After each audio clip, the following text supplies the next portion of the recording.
الحمد لله رب العالمين والصلاة والسلام على سيد المرسلين وعلى آله وأصحابه أجمعين أما بعد قال الله تعالى أعوذ بالله من الشيطان الرجيم بسم الله الرحمن الرحيم وقل للمؤمنات يغضضن من أبصارهن ويحفظن فروجهن محترم حضرات سامعین کرام اور پردے میں بیٹھی ہوئی خواتین حضرات السلام علیکم ورحمۃ اللہ وبرکاتہ۔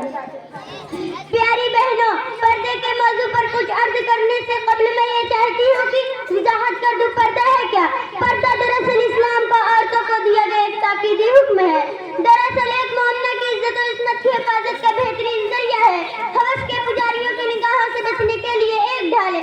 حقیقت یہ ہے کہ ایک عورت جب تک پردے میں ہے وہ عورت کہلانے کو مستحق ہے، اور وہی عورت جب بازار کی نمائش بن جائے تو پھر وہ عورت نہیں رہ جاتی، کیونکہ عورت کے معنی ہی یہ ہوتے ہیں جس کو چھپایا جائے۔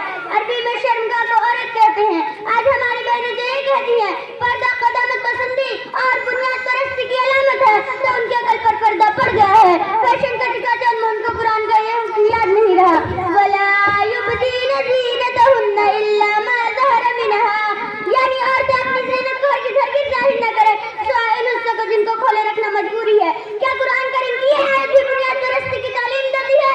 اسی قرآن میں جس میں اللہ تبارک تعالیٰ یہ بھی فرماتے ہیں وَلَا تَبَرَّجْنَ تَبَرُّجَ الْجَاهِلِيَّةِ الْأُولَىٰ، زمانۂ جاہلیت کی طرح بے پردگی اور بنا سنگار نہ کیا کرو۔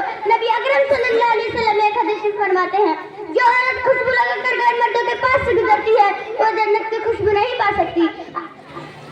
پیاری بہنوں، قرآن و حدیث کے ان تاکیدی فرامین کے باوجود آج ہمارے معاشرے میں بے پردگی عام ہے، خاص طور سے شادی بیاہ کے موقع پر جس طرح بے حیائی بپا ہوتی ہے، مرد و زن کا بے جا اختلاط ہوتا ہے، اسے دیکھ کر دل خون کے آنسو ہوتا ہے۔ کیا یہی تعلیم دی ہمارے رسول صلی اللہ علیہ وسلم نے ہمیں؟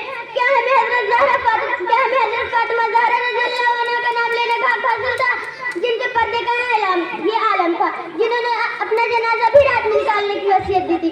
کیا ہمیں حضرت عائشہ صدیقہ رضی اللہ عنہا سے کوئی نسبت رکھنے کا حق حاصل تھا، جن کا حال یہ تھا جو روزانہ قرآن مجید کی تلاوت کیا کرتی تھی مگر ان کی آواز کبھی حجرہ رسول سے باہر نہیں سنی گئی؟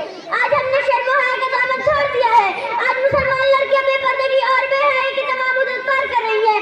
اس کا نتیجہ یہ ہے کہ تمام معاشرہ غلط سمت میں جا رہا ہے، نوجوان نسل تباہ ہو رہی ہے، مہذبانی اور کردار کی بلندی پرانی باتیں قرار دی جانے لگی ہے، حیا اور غیرت خود سے پاری نہ بن چکی ہے، حالانکہ ایک عورت کا اصل زیور اس کی شرم و حیا ہے۔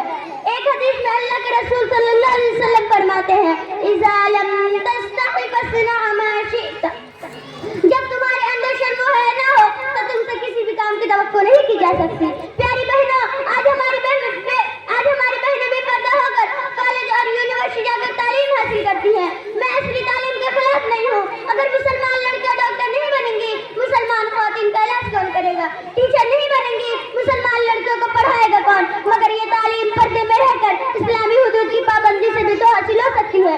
حقیقت میں میری بہنیں لڑکے اور لڑکیوں کا مخلوط تعلیم حاصل کرنا وہ بھی نوجوانی کی عمر میں سمے قاتل کی حیثیت رکھتا ہے۔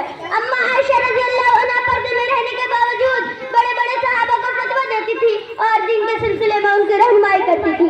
اللہ تعالی ہمیں ان مقدس صحابیات کے نقش قدم پر چلنے کی توفیق عطا فرمائے، آمین۔ وآخر دعوانا ان الحمد للہ رب العالمین۔